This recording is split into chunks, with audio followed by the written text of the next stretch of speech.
नमस्कार साथियों, आर के प्रजापत चैनल में आपका हार्दिक अभिनंदन। आज का जो हमारा विषय है कक्षा 10 गणित मैथमेटिक्स एनसीईआरटी का सिलेबस है और राजस्थान माध्यमिक शिक्षा बोर्ड अजमेर द्वारा संचालित कक्षा 10 की जो गणित की पाठ्य पुस्तक है उसकी प्रश्नावली है 12.2 वृत्तों से संबंधित क्षेत्रफल, जिसका क्वेश्चन नंबर 7 है। त्रिज्या 12 सेंटीमीटर वाले एक वृत्त की कोई जीवा केंद्र पर 120 डिग्री का कोण अंतरित करती है तो संगत वृत्तखंड का क्षेत्रफल याद कीजिए, जिसमें हमें पाई का जो मान रखना है वो 3.14 रखना है और √3 का जो मान हमें रखना है वो 1.73 रखना है। इस प्रकार के क्वेश्चन आपके बोर्ड एग्जाम की दृष्टि से महत्वपूर्ण क्वेश्चन है। क्वेश्चन में क्या बात हो रही है कि 12 सेंटीमीटर त्रिज्या वाले एक वृत्त की बात हो रही है। तो माना कि ये वृत्त है जिसकी त्रिज्या कितनी है, 12 सेंटीमीटर त्रिज्या है, जिसकी कोई जीवा जो केंद्र पर 120 डिग्री का कोण अंतरित करती है, यानी जो केंद्र बिंदु O, इस केंद्र बिंदु O पर यहाँ का अंतरित कोण करती है भाई आपके 120 डिग्री का कोण अंतरित करती है। तो कहने का अभिप्राय, मान लो ये जीवा है और जीवा का नाम हमें दे दिया A और B, और इस ए बी से जो केंद्र पर जो कोण अंतरित करेगी आपके केंद्र बिंदु O के साथ में, वो कितने का बनाएगी, आपके 120 डिग्री का कोण बनाएगी। तो हम इस ए से इस केंद्र बिंदु O से इस त्रिज्या को मिलाते हैं, फिर इस केंद्र बिंदु O से फिर इस बी से मिला दिया, और यहाँ जो कोण बन रहा है थीटा, वो 120 डिग्री का कोण बनता है। तो हमें क्या करना है, संगत वृत्तखंड का क्षेत्रफल याद करना है। तो ये जो भाग बचा है, इस भाग का हमें क्षेत्रफल याद करना है, और इस भाग को बोलते हैं संगत वृत्तखंड, यानी जो इस जीवा के द्वारा जो वृत्तखंड बनता है ये लघु वृत्तखंड होता है, और इसका ऊपर वाला जो भाग होता है वो क्या कहलाता है, आपके दीर्घ वृत्तखंड कहलाता है। तो इस जो लघु वृत्तखंड जिसको हम बोलते हैं संगत वृत्तखंड, इस संगत वृत्तखंड का हमें क्षेत्रफल याद करना है। इस प्रकार के क्वेश्चन आए तो सबसे पहले हमें क्या करना है भाई, डायग्राम बनाना, और डायग्राम आपने सही बना लिया तो आराम से हम प्रश्न को हल कर सकते हैं। अब इस प्रश्न के अंदर शर्त क्या है कि पाई का हमें मान क्या रखना है कि 3.14 रखना है, और √3 जो आएगा उसका हमें मान जो रखना है वो 1.73 रखना है, और इस प्रकार इस क्वेश्चन को हमें सोल्व करना है। तो सबसे पहले हम बात करते हैं, ये वृत्त हो गया और वृत्त का केंद्र बिंदु O हो गया और जीवा है A और B।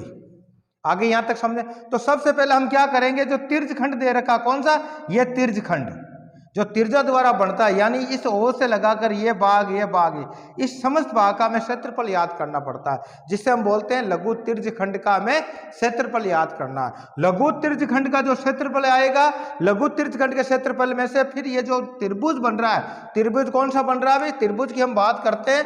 त्रिभुज जो बन रहा है, त्रिभुज AOB, इसका हमें क्षेत्रफल याद करना, और इसका क्षेत्रफल याद करके और जो तिर्यखंड का जो क्षेत्रफल हम निकालेंगे, उस तिर्यखंड के क्षेत्रफल में से त्रिभुज AOB का क्षेत्रफल बाहर निकाल देंगे, माइनस कर देंगे, पीछे जो बचेगा वो हमारे संगत वृत्तखंड का क्षेत्रफल होगा। आगे समझ में आपके। अब हमें सबसे पहले बात करते हैं त्रिभुज की। त्रिभुज है, त्रिभुज के अंदर क्या दे रखा है भाई, हमें A और O का मान दे रखा है। क्यों, ये त्रिज्या, और त्रिज्या का मान हमें कितना दिया, त्रिज्या का जो मान दिया है 12 सेंटीमीटर हमें दिया, ये भी 12 सेंटीमीटर होगा, और ये OB भी कितना होगा, 12 सेंटीमीटर होगा। आगे यहां तक समझ। अब इन दो की सहायता, अब इस त्रिभुज का हमें क्षेत्रफल निकालना, तो किस प्रकार निकालेंगे, देखो त्रिज्या हमें दे रखी है, केंद्रीय कोण हमें थीटा दे रखा है 120 डिग्री का, तो अब हमें इसका निकालना। तो इस प्रकार के अगर त्रिभुज आते हैं, अगर हमें इसकी लंबाई पता हो, क्या नाम आपकी, इसका आधार पता हो, और इसकी अगर जो लंब है, लंब का अगर हमें पता हो, तो आराम से हम क्षेत्रफल निकाल सकते हैं। त्रिभुज का क्षेत्रफल निकालने का सूत्र आपने पढ़ा होगा, समकोण त्रिभुज के अंदर 1/2 आधार गुणा ऊंचाई। अगर हमें आधार का पता है, ऊंचाई का पता है, तो आराम से हम क्षेत्रफल निकाल सकते हैं। तो इसके अंदर नहीं तो हमें यह पता है A और B, इसके मान पता नहीं भाई, जीवा कितने सेंटीमीटर है, जीवा का मान याद करना पड़ेगा। इसकी ऊंचाई कितनी है, इसकी ऊंचाई कितनी है, तो आधार गुणा ऊंचाई, ऊंचाई हमें याद करनी पड़ेगी, यहाँ से ऊंचाई कितनी है। तो सबसे पहले हम उसकी ऊंचाई निकालेंगे, और ऊंचाई निकालने के लिए आपने पढ़ा होगा पाइथागोरस प्रमेय के अनुसार, क्या मान लो ये है O से एक लंब डालते हैं, OM, क्या डालते हैं, OM एक लंब डालते हैं, जो किस पर डालते हैं, AB जीवा के ऊपर। तो हमें क्या करना पड़ा, रचना करनी पड़ेगी कि O से AM एक लंब डालते हैं, ये लंब डाल दिया, लंब का मतलब 90 डिग्री का कोण बनाना, ये लंब डाल दिया यहाँ। और ये कोण कितने का बन गया 90 का, और इधर भी कोण कितने का बन गया आपके 90 डिग्री का कोण बन गया।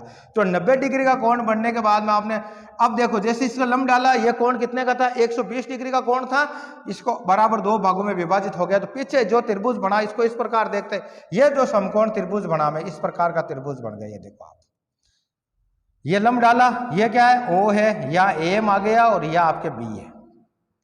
यहाँ कोण कितने का हो गया, यहाँ कोण समकोण हो गया। अब जो कोण ये 120 का था कोण, वो कितने का हो गया 60 का हो गया। और त्रिभुज के अंदर तीनों कोणों का मान कितना होता है 180 डिग्री होता है। तो ये 90 का हो गया, ये 60 का हो गया, तो 90 60 150, तो पीछे ये कितने का बचेगा 30 डिग्री का कोण बचा। कितने का बचा 30 डिग्री का कोण बचा। तो कहने का अभिप्राय जो बी जो एंगल ये बना कौन सा एम बी ओ, ये जो एंगल बना ये 30 डिग्री का एंगल बनाया, और ये भी एंगल इसके समान 30 डिग्री का एंगल यहाँ बना। आगे समझो आपके, अगर मान लो ये एंगल है 30 डिग्री और इसका अनुपात में हम पाइथागोरस प्रमेय की परिकलन करते हैं, थीटा का मान निकालते हैं, तो ये 30 वाली जो सामने वाली भुजा होगी इसको लंब बोला जाएगा। क्या बोला जाएगा लंब। ये लंब होगा, ये आधार होगा और ये कर्ण होगा। आगे समझो आपके, और पाइथागोरस प्रमेय की सहायता से अगर ये हमें कर्ण दे रखा है 12 सेंटीमीटर, ठीक है, अब हमें क्या निकालना है इसका, एक तो लंब निकालना है, एक आधार निकालना। और लंब और आधार किस प्रकार निकालते हैं उसके बारे में चर्चा करते हैं। थोड़ा बहुत मैंने आपको समझा दिया। अब हम क्या करेंगे, इसको इस प्रकार लिखेंगे कि प्रश्न अनुसार हमें क्या दे रखा है, हम लिखेंगे, अब हम लिखेंगे हल। क्या लिखेंगे भाई हल, और हल के अंदर क्या दे रखा प्रश्न अनुसार, तो हम लिखेंगे प्रश्न अनुसार। ये हो गया प्रश्न अनुसार। और प्रश्न अनुसार हमें त्रिज्या कितनी दे रखी है भाई, प्रश्न अनुसार जो त्रिज्या जिसको आर द्वारा प्रदर्शित करते हैं, आर, तो आर बराबर क्या आएगा आपके 12 सेंटीमीटर। कितना आएगा 12 सेंटीमीटर। आगे समझो। और केंद्रीय कोण हम क्या लिखेंगे केंद्रीय कोण, और केंद्रीय कोण कितना बन रहा है भाई हमारे, केंद्रीय जो कोण है जो थीटा कहते हैं वो कितना है कि 120 डिग्री का कोण है। आगे समझो। अब इस डायग्राम के अंदर एक हम क्या लिखेंगे, जो त्रिभुज बन रहा है, क्या बन रहा है त्रिभुज, हम लिखेंगे त्रिभुज AOB। इस AOB में एक लंब, लंब कौन सा डालेंगे भाई, लंब लिखेंगे लंब OM। किस पर डालते हैं OM लंब हम जीवा AB पर डालते हैं। ये हो गया, लंब डालते हैं लंब खींचते हैं, ठीक है, ये हो गया। तो अब हम क्या करेंगे, AOB त्रिभुज के अंदर एक लंब है जो OM है, वो किस पर डालेंगे A और B पर डालेंगे। ये लंब डालने के अंदर हमें दो समकोण त्रिभुज प्राप्त होंगे। कितने त्रिभुज प्राप्त होंगे, दो समकोण त्रिभुज प्राप्त होंगे। कौन कौन से होंगे, तो हम लिखेंगे हमें समकोण त्रिभुज।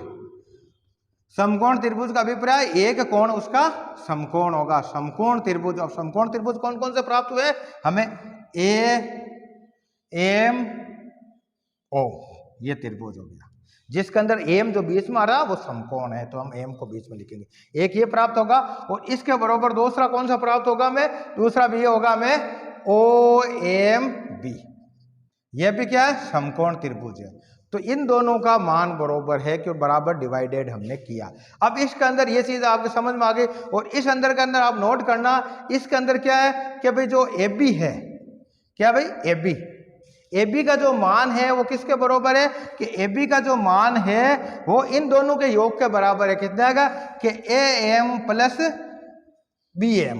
आगे समझो आपके, AM और BM को हम जोड़ेंगे तो उसका मान कितना आएगा, AB आएगा, AB के बराबर आएगा। आगे इस चीज को नोट करो। अब आपको पता लंब डाला, दो भागों में विभाजित किया, तो कहने का अभिप्राय क्या है कि AM बराबर है BM। तो हम लिखेंगे इसलिए, चूंकि हम लिखेंगे, चूंकि क्या लिखेंगे कि AM बराबर है किसके, BM के बराबर। आगे समझना आपके। तो हम कहने का अभिप्राय क्या है कि AM और BM के स्थान पर हम AM भी लिख सकते हैं या दोनों स्थान पर BM भी लिख सकते हैं। कहने का अभिप्राय दोनों का मान समान है, और इन दोनों का जो मान होगा वो किसके बराबर होगा, इसका आधा होगा, 1/2 AB होगा। आगे समझे। जो AB जो निकलेगा, हमारे जो जीवा निकलेगी, उसका मान क्या होगा, जो AM होगा या BM होगा, ये AB के आधा होगा। जो AB का आधा जो मान होगा वो इसका निकलेगा। अब हम क्या करेंगे, अब हम बात करते हैं समकोण त्रिभुज। एक त्रिभुज आप ले लो। अब इस त्रिभुज के अंदर इसको इस प्रकार बनाते हैं डायग्राम। हमने समकोण त्रिभुज लिया, ये हो गया अब आपके समकोण त्रिभुज। और इस समकोण त्रिभुज ये A दे दिया, ये आपके M आ गया और ये O आ गया। ये कोण कितने का, ये कोण है भाई 90 डिग्री का, ये 90 डिग्री का हो गया। ये कोण कितने का था, ये कोण हो गया 60 डिग्री का, क्यों 120 था, 120 को हमने डिवाइडेड कर दिया तो 60 डिग्री आ गया। अब ये 60 है गए तो एंगल ए कितने का आएगा, तो हम क्या लिखेंगे, एंगल BAO ये कितना आएगा भाई, ये आएगा 180 माइनस 90 माइनस 60। आगे समझना आपके, क्योंकि 180 में से इन दो कोणों का मान घटाएंगे तो पीछे जो कोण बचेगा वो एंगल ए आएगा। तो इसका मान कितना आएगा, कितना आएगा भाई देखो, तो एंगल AMAO बराबर आएगा आपके 120 में से 90 गए, फिर 60 निकालना तो पीछे बचेगा 30 डिग्री। कितना बचेगा, 30 डिग्री। कहने का अभिप्राय ये 180 में से 90 गए तो पीछे बच गए 90, और 90 से 60 गए तो पीछे बच गए 30 आपके। ये हो गया 30 डिग्री, ये हो गया आपके 30 डिग्री। आइए 30 डिग्री है, इसको अगर हम थीटा मानते हैं पाइथागोरस प्रमेय के अनुसार, किसके अनुसार, पाइथागोरस प्रमेय, जो हमने प्रश्नावली 8वीं के अंदर पढ़ा है, थीटा वाली प्रश्नावली। और पाइथागोरस प्रमेय के अनुसार अगर थीटा ये है तो सामने वाली भुजा क्या कहलाएगी, लंब कहलाएगी आगे सामने, और ये कहलाएगी आधार, और ये कहलाएगा आपके कर्ण। आगे समझे, तो इसके अंदर कर्ण कितना दे रखा है भाई, कर्ण हमें दे रखा है, ये जो दे रखा है ये कितना दे रखा है, 12 सेंटीमीटर दे रखा है।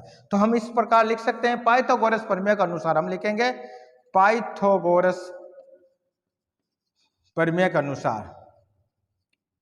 और पाइथागोरस प्रमेय के अनुसार क्या है भाई, कि जो कर्ण है वो कितना है, 12 है, आधार हमें पता नहीं है और लंब भी हमें पता नहीं, तो हम किस प्रकार लिख सकें, उसके अंदर साइन थीटा के रूप में या हम कोस थीटा के रूप में लिख सकते हैं। तो सबसे पहले हम इसको इस प्रकार लिख सकते हैं पाइथागोरस प्रमेय के अनुसार, कि भाई जैसे मान लो ये 30 डिग्री है और इस सामने वाली भुजा लंब हो गई, ये आधार हो गई, तो इसको अनुपात में लिखेंगे, क्या लिखेंगे, त्रिकोणमितीय अनुपात के अंदर इसको लिखेंगे। और त्रिकोणमितीय अनुपात आपने पढ़ा होगा साइन थीटा का, किसका पढ़ना है, साइन थीटा।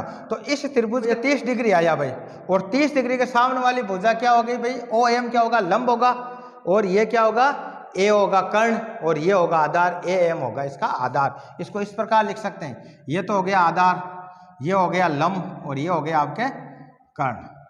अब इसको त्रिकोणमितीय अनुपात में लिखना तो हम लिखेंगे, मान लो साइन थीटा के रूप में लिखेंगे, साइन 30 डिग्री, और साइन 30 डिग्री के अंदर क्या लिखेंगे भाई, लंब बटा कर्ण, क्या लिखेंगे, लंब बटा कर्ण। और लंब कितना इसमें है, कि लंब है इसके अंदर OM, और कर्ण कितना है इसका बटावा के अंदर, कर्ण है AM। आगे समझे, अब इसका मान रखो, साइन 30 का कितना मान होता है भाई, हमने टेबल के अनुसार पढ़ा है, 1/2 होता है, तो बराबर किसका आएगा, 1/2। इसको इस प्रकार लिखेंगे, 1/2 बराबर, अब लंब कितना है, लंब है आपके OM, तो हमने लिख दिया OM। कर्ण कितना है, कर्ण हमें दे रखा 12 सेंटीमीटर। आगे यहाँ तक समझ।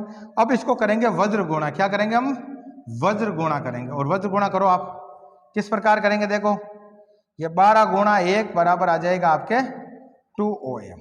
आ गया, तो इसको इस प्रकार भी लिख सकते हैं कि 2OM बराबर होगा 12, तो OM बराबर होगा 12/2 यानी 6। तो OM की जो वैल्यू आई वो कितनी आई भाई, OM की जो वैल्यू आई वो 6 सेंटीमीटर आ गई। कितनी आ गई आपके, 6 सेंटीमीटर। आगे समझना आपके, तो हमें ऊंचाई प्राप्त हो गई। त्रिभुज की ऊंचाई कितनी आई, त्रिभुज की ऊंचाई आई 6 सेंटीमीटर। अब हम निकालना आधार, क्या निकालना हमें, आधार। तो हमें अब क्या निकालना, AM की हमें वैल्यू निकालनी है। तो इस समीकरण का देखो भाई, आधार निकालना है, तो आधार और कर्ण का हमें त्रिकोणमितीय अनुपात लिखना, हमने पढ़ा होगा। आधार बटा कर्ण को क्या बोलते हैं, कोस थीटा बोलते हैं। क्या बोलते हैं भाई, आधार बटा लंब को हम बोलते हैं कोस थीटा। तो हम यहाँ लिख सकते हैं कि कोस थीटा कितना है, कि 30 डिग्री। तो कोस 30 डिग्री बराबर हम क्या लिखेंगे, इसका होता है आधार बटावा कर्ण, ये पढ़ा हमने। और आधार कितना भाई, इसमें आधार है AM, क्या लिखेंगे, AM। और कर्ण कितना होगा, कर्ण है AO, ये हो गया AO। आगे यहाँ तक समझे। AM की वैल्यू कितनी है हमें पता नहीं, तो हमने AM लिख दिया, या हमें निकालनी है। और OA की वैल्यू कितनी आई, OA की वैल्यू है 12।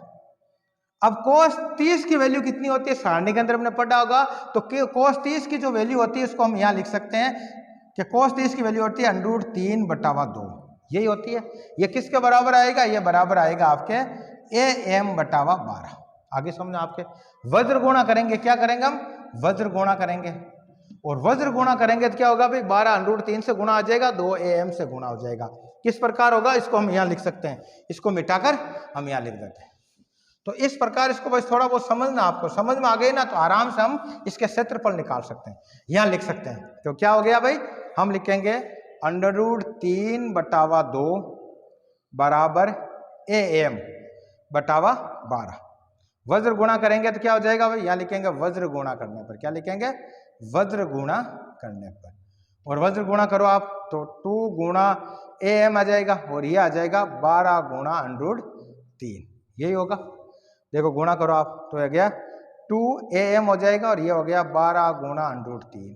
और AM बराबर क्या आ जाएगा भाई, AM बराबर जाएगा 12 गुणा √3 बटावा 2।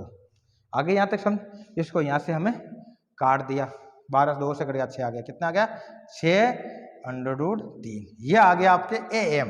AM का मतलब कितना होगा, ये आ गया और इसकी वैल्यू आई 6√3 सेंटीमीटर। अब आपको नोट करना AM जितना AM है उतना उतना क्या आपके M भी है, क्या BM है या AM है जितना BM है, यानी जितना ये आएगा उतना उतना ये आएगा। बट आपने लंब डाला, 2 बराबर भागों में विभाजित किया तो इसका मतलब ये भी कितना आएगा 6√3 आ गया। आगे समझ, तो टोटल, तो इसलिए हम क्या लिखेंगे, हम यहाँ लिखेंगे कि AM बराबर है BM, ठीक है, BM, AM बराबर है BM और ये किसके बराबर है भाई, ये बराबर है 1/2 AB के बराबर, मान रखो। अब देखो AM बराबर BM बराबर 1/2 AB, तो हम क्या लिख सकते हैं, तो 1/2 इसको इस प्रकार, इसलिए क्या लिखेंगे, इसलिए 1/2 AB बराबर होगा BM। और BM कितना होता है भाई, BM निकला हमारे 6√3। आगे यहाँ तक समझ। अब इसको देखो AB, इसलिए क्या होगा, इसलिए AB बराबर क्या लिखेंगे, ये पक्षांतर हो जाएगा, ये बटावा में तो गुणा में चला जाएगा, तो 2 गुणा 6√3 गुणा कर दो 6 दूनी 12, तो इसलिए AB बराबर आएगा आपके 12√3। तो कहने का अभिप्राय जो त्रिभुज, अब जो त्रिभुज बना तो हम लिखेंगे अतः इस प्रकार त्रिभुज, यह जो त्रिभुज बना, कौन सा त्रिभुज बना, AOB, इस त्रिभुज के अंदर जो AB का मतलब क्या है, AB की जो वैल्यू आई वो आई 12√3। आगे समझे आपके। और इसी त्रिभुज के अंदर जो इसका लंब है, लंब कितना, कि इस त्रिभुज के अंदर लंब है OM और OM की वैल्यू आई 6 सेंटीमीटर और ये आगे आपके ये सेंटीमीटर। आगे सुन, अब हमें इसका आधार हमें पता है, इसका आधार तो हो गया 12√3, ऊंचाई हो गई 6 सेंटीमीटर। तो जब आपको आधार ऊंचाई दोनों पता हो गए तो इस आराम से क्षेत्रफल निकाल सकते हैं। तो क्षेत्रफल कैसे निकलेगा, तो त्रिभुज का क्षेत्रफल, तो इसको आगे यहाँ मिटाकर यहाँ लिख देते हैं। तो इसको आपको बस समझना है भाई, समझ में आ गई तो आराम से इसको सोल्व कर लोगे आप। अब देखो इसको मिटा देते हैं और आराम से हम करते हैं, वैल्यू जो प्राप्त होनी तो हो गई थी हमें। अब डायग्राम हमारे समझ में आ गया। अब हम क्या करेंगे भाई, अब प्रश्न को सोल्व करेंगे। यह डायग्राम आपके समझ में आ गया, अब आपको प्रश्न को आराम से हम सोल्व कर सकते हैं। अब सोल्व करेंगे, किस प्रकार करेंगे देखो आप। सबसे पहले हमें क्या निकालना, हम लिखेंगे संगत वृत्तखंड का क्षेत्रफल। क्या लिखेंगे, संगत वृत्तखंड का क्षेत्रफल। और संगत वृत्तखंड का क्षेत्रफल निकालने का सूत्र मैंने आपको क्या बताया कि त्रिज्यखंड का क्षेत्रफल माइनस त्रिभुज का क्षेत्रफल। तो हम लिखेंगे त्रिज्यखंड का क्षेत्रफल। क्या लिखेंगे, त्रिज्यखंड का क्षेत्रफल। और त्रिज्यखंड का क्षेत्रफल माइनस त्रिभुज का क्षेत्रफल। क्या लिखेंगे, त्रिभुज। त्रिभुज कौन सा बना, कि त्रिभुज ये लिखा AOB का क्षेत्रफल। आगे समझ आपके, ये हो गया। तो हमें वृत्तखंड का क्षेत्रफल निकालने के, संगत वृत्तखंड का क्षेत्रफल निकालने के त्रिज्यखंड का क्षेत्रफल और माइनस त्रिभुज AOB का क्षेत्रफल निकालना। अब आराम से निकाल सके, हमें वैल्यू प्राप्त हो गई। अब प्रश्न अनुसार हमें क्या दे रखा वो लिख लो आप, कि प्रश्न अनुसार हमें R कितना दे रखा, R का मतलब प्रश्न अनुसार त्रिज्या, और त्रिज्या किस में माप प्रदर्शित करते हैं, R द्वारा। तो R की वैल्यू कितनी आई, कि R की वैल्यू 12 सेंटीमीटर। आगे आपके समझ में। त्रिज्यखंड का क्षेत्रफल निकालेंगे तो केंद्रीय कोण, क्या लिखेंगे भाई, केंद्रीय कोण थीटा, ये कितना 120 डिग्री आ गया। आगे समझे। अब हमने क्या प्राप्त किया, रचना के द्वारा हमें प्राप्त किया गया ये चीज, तो आगे आपके प्रश्न अनुसार। और हमने जो प्राप्त किया वो क्या किया गया।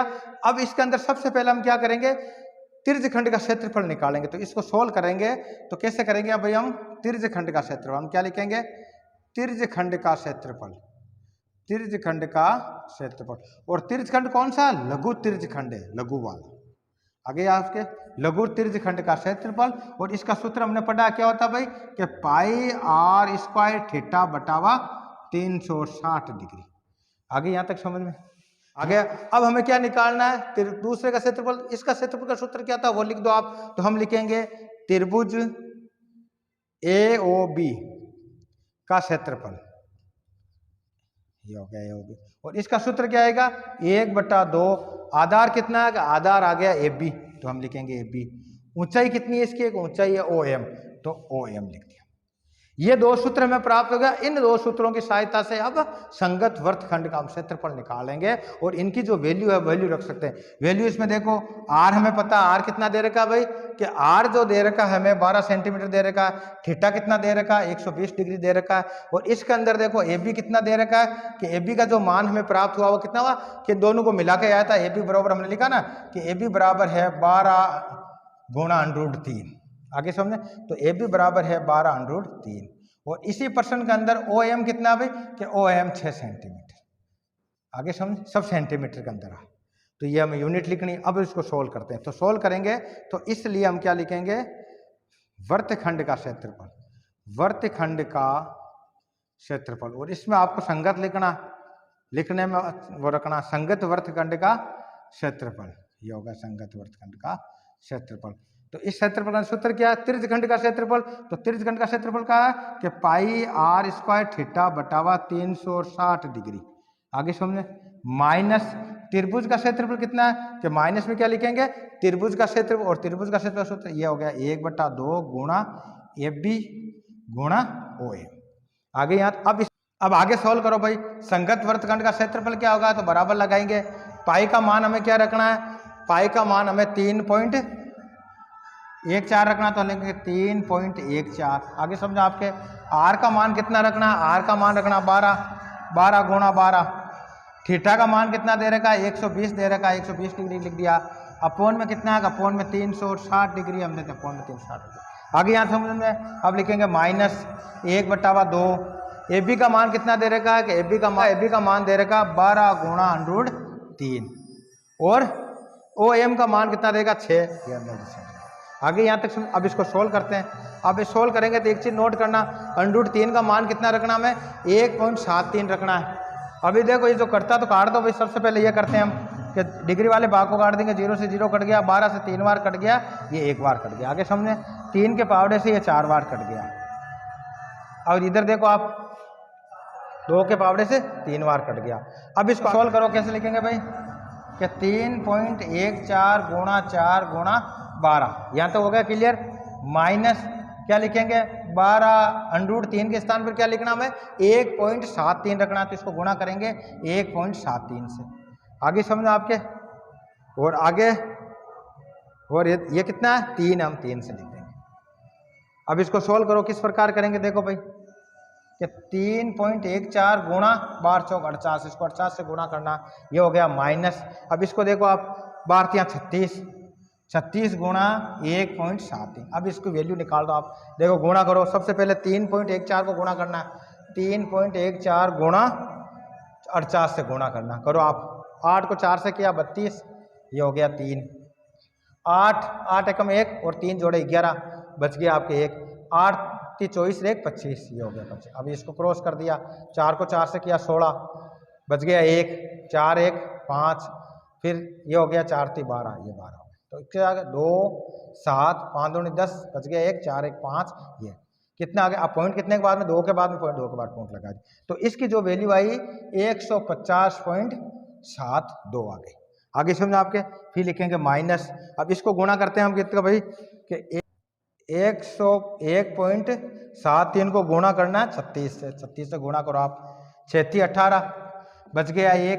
7 संग 42, 1 43, 4 6 4 10, ये हो गया। 3 के पावड़े 3 तरीके 9, 7 21, बच गया 2, 3 2 5, ये जोड़ो आप 8 9, ये हो गया 12, बच गया 1, ये 2 5 6, 62.28। कितना आ गया भाई इसकी वैल्यू, 62.28। आगे समझ में आपके 150.72 तो वैल्यू आई किसका, त्रिज्यखंड का क्षेत्रफल आया। इसमें से हमें जो त्रिभुज बना AOB का क्षेत्रफल कितना आया, कि 62.28 आया। अब इसमें से इसको माइनस कर देंगे तो संगत वृत्तखंड का हमें क्षेत्र प्राप्त हो जाएगा। देखो माइनस करो आप, कैसे करेंगे, कि 150.72 माइनस 62.28 28। अब देखो 12 में से 8 गए, 4 बच गए, उधार लीजिए, यहाँ 6 हो गए, 6 में से 2 गए तो पीछे बच गए आपके 4 पॉइंट आ गया। अब 0 में से जाएंगे, उधार लिया 10, 10 में से 2 गए, बच गया 8, यहाँ बच गए 4, 4 1 ले लिया 14, 14 में से 6 गए तो 8 पर आएगा 88.44 सेंटीमीटर स्क्वायर। आगे समझना आपके। तो इस प्रकार इस प्रश्न का जो संगत वृत्तखंड का जो क्षेत्रफल है, हम क्या लिखेंगे, संगत वृत्तखंड का जो क्षेत्रफल हमें प्राप्त हुआ वो 88.44 सेंटीमीटर स्क्वायर हमें प्राप्त हुआ, वृत्तखंड का क्षेत्रफल। इस प्रकार के क्वेश्चन आपके बोर्ड एग्जाम में आने की पूरी संभावना है। सबसे पहले हमें क्या करना पड़ता भाई, वर्त बनाते हैं, डायग्राम बनाते हैं, डायग्राम के अंदर जीवा खींची AB, ये केंद्र पर कोण बनाती है 120 डिग्री का कोण, यहाँ तक समझ में आ गया। फिर हमें क्या करना पड़ता है, तिर्यकखंड का क्षेत्रफल लेना पड़ता है, और तिर्यकखंड का क्षेत्रफल आराम से हम निकाल सकते थे उस सूत्र की सहायता से, जिसका हमें पाई की मान दे रखा है, आर का मान हमें पता था और थीटा दे रखा था। तिर्यकखंड का क्षेत्रफल तो आराम से निकाल लेते, इस पूरे भाग हमें निकालना था त्रिभुज का क्षेत्रफल, और त्रिभुज का क्षेत्रफल निकालने के लिए इस प्रकार के अगर आपको डायग्राम दिया जाता है तो हमें पाइथागोरस प्रमेय और थीटा की सहायता इसका मान निकालना था। सबसे पहले जो AB जीवा थी, AB के अंदर OM हमने लंब डाला, लंब खींचते हैं तो ये कोण 90 का बन गया, तो ये 120 का आधा हो गया, तो 60 डिग्री का कोण ये हो जाता है। ये कोण कितने का हो जाता है, 60 डिग्री का कोण हो जाता है। तो ये 60, ये 90, 150 हो गए, तो पीछे बचा 30, ये कोण बच गया भी 30 डिग्री। और इस 30 की सहायता से इसके सामने वाली भुजा लंब कहलाई, तो लंब बटा कर्ण रखा, और फिर हमने साइन 30 के अकॉर्डिंग इसका मान निकाल दिया, और फिर आधार बटा हमने कर्ण रखा, तो आधार बटा कर्ण को cos 30 के अकॉर्डिंग हमने मान निकाल लिया। और ये निकालने के अंदर हमें जो ये जो AB का मान प्राप्त हुआ, जो AB था वो उसके समान क्या था, BM था, तो दोनों का मान हमने जोड़ दिया। ये 6√3 आया, ये भी 6√3 आया, तो टोटल 12√3 हो गई। तो हमें आधार का प्राप्त हो गया, आधार के बाद में हमें ऊंचाई प्राप्त हो गई, तो 1/2 आधार गुणा ऊंचाई की सहायता से हमने त्रिभुज का क्षेत्रफल निकाल लिया। तो तिर्यकखंड में से त्रिभुज का क्षेत्रफल निकल गया, तो पीछे जो भाग बचा वो वृत्तखंड का क्षेत्रफल निकाल लिया, और ये लघु वृत्तखंड का हमें क्षेत्र प्राप्त हुआ। वो कितना हुआ था कि 88.44 सेंटीमीटर स्क्वायर हमें प्राप्त हुआ क्षेत्रफल। तो इस प्रकार हमें क्षेत्रफल निकालना पड़ता है। इस क्वेश्चन को अच्छे से समझना है, समझने के बाद में डायग्राम बनाना है, और डायग्राम आपने बना लिया तो आराम से इसके हल हम प्राप्त कर सकते हैं। अगले वीडियो के अंदर अगला क्वेश्चन सोल्व करेंगे। धन्यवाद।